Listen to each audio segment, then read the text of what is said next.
Governors making the rounds, shaking hands and drinking those milkshakes at the farm show is certainly not new. But today, Governor Shapiro brought in the nation's agriculture point man who brought a big check for Pennsylvania. Dennis Owens has the story.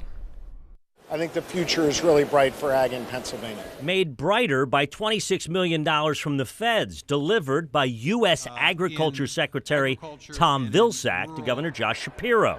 The pair did a whirlwind tour of the farm show. That cash is to keep small to mid-sized farms viable. It's frustrating for some in agriculture to understand that while we had a record year in farm income for the last 3 years, not everybody necessarily had a record year. In fact, a lot of the income is consolidated in large-scale agriculture. And what we're trying to do is to create a more balanced approach here.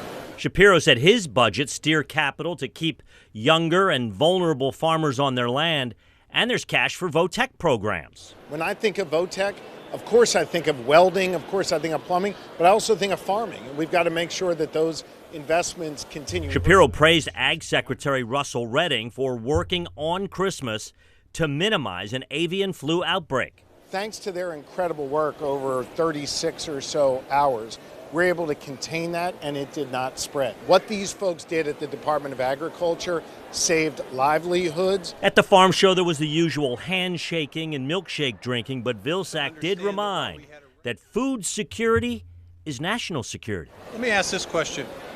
Would you rather be the United States or China? The United States has the capacity, with its 320 million people, to feed every single American without importing a single thing.